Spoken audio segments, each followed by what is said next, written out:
What is the body's preferred source of energy? It's glucose. Right. Glucose is blood sugar, right? It can be used immediately. It can be stored in the liver. It can be stored in the muscles for later use. So your body can actually like hold on to glucose in the form of glycogen. It's stored in the liver and the muscle tissue as glycogen. But it can be stored. It can be held onto, and you have it immediately. Now, what spikes glucose? Well, pretty much anything you eat, but the biggest and most immediate spikes in glucose come from carbohydrate, right? Like think about it. Glucose is blood sugar. Mm-hmm. Sugar would be like the most immediate source of creating glucose, right? Of creating blood sugar. So it's like, okay, wait, so sugar creates the biggest spikes in blood sugar? It's like, yeah, no, of course it does. Right. And I was telling you about this. I was like, I'll tell you what, if you want to make this like really simple in terms of, what creates, what's the body's most preferred source of energy, especially when immediate usage is required, go find a child and give them a tablespoon of peanut butter. Or like, well, parents probably don't do this. Well, probably nobody should actually do this. Yeah. But give a kid a tablespoon of peanut butter and see what happens. And then give a kid a tablespoon of sugar. Right. And see what happens. Like your kid's going to go crazy. Yeah. Like you're going to run around like an insane person. It's because that energy is available for immediate usage. It's very efficient. It's very effective. So we're good here. We're good now because I want to get a little bit more nerdy. And this is probably going to be a pretty short podcast at the rate that we're going. Yeah, okay? No, that makes sense. Okay. So glucose, you consume carbohydrates, right? They convert to glucose. Glucose and glycogen, remember glycogen is just stored glucose, are converted to glucose 6-phosphate before they can use to generate energy. Part of that glucose 6-phosphate converts to lactic acid, which then forms 3 molecules of ATP per glycogen molecule, or 2 molecules of ATP per glucose molecule. This is anaerobic glycolysis. Remember, this is for anaerobic activity. Does not require oxygen, all right? The ATP generated by anaerobic glycolysis is not large enough to sustain muscle activity for long durations, right? So think about if you're performing exercise for a very long time, you probably need more oxygen. That's not what this is for. Right. Okay. So with submaximal exercise, like when you're not going hard as fuck, when you're just like going for a walk. Yeah, sure. Or hike, or like a mild hike. Yeah. Oxygen uptake increases. And aerobic processes are supplying the majority of energy required by the contracting muscles, right? Up to there, that made sense. And yeah, it also makes sense with kind of like layman's terms that I've had, which is like fat is better for, carbs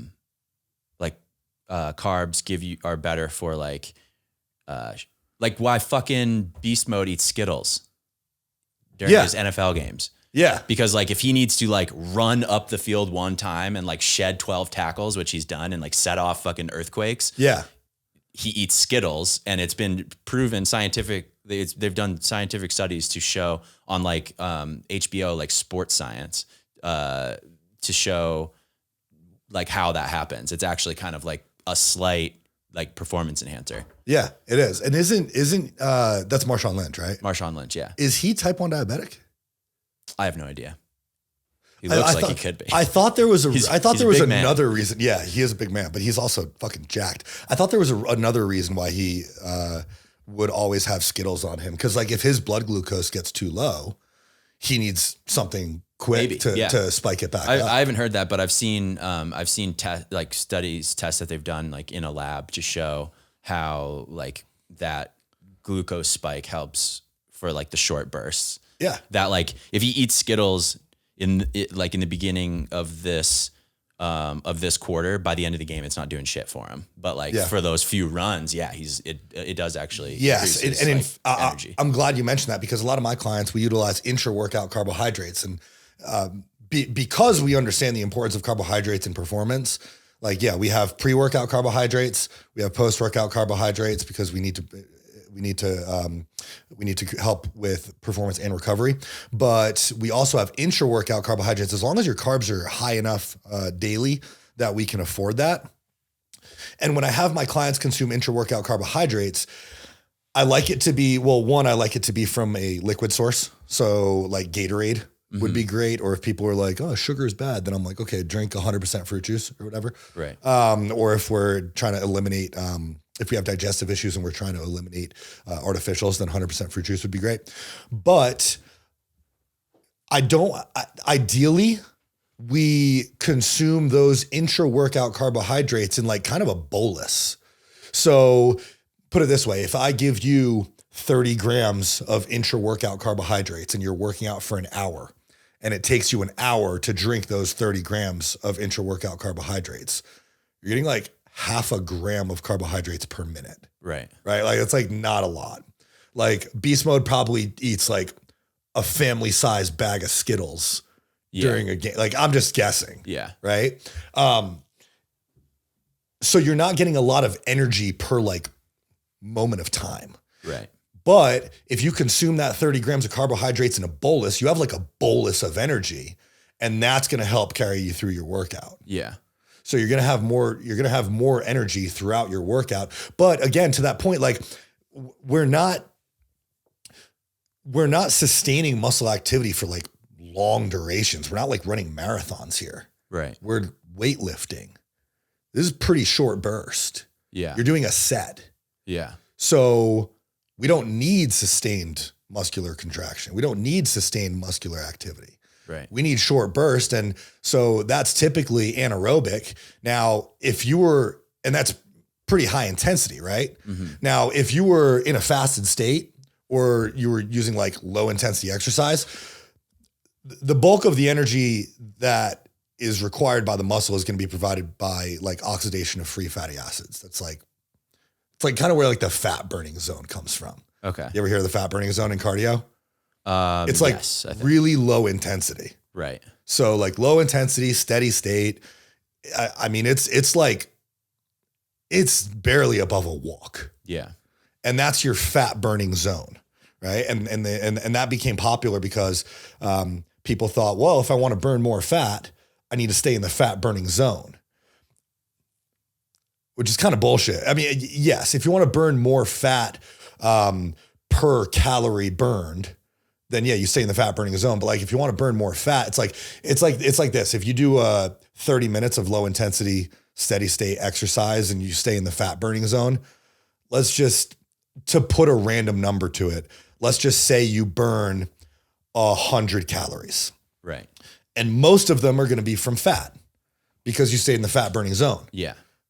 But if you kicked it up a notch and you went with a little bit more intensity, maybe in that 30 minutes, you could burn 350 calories. Right.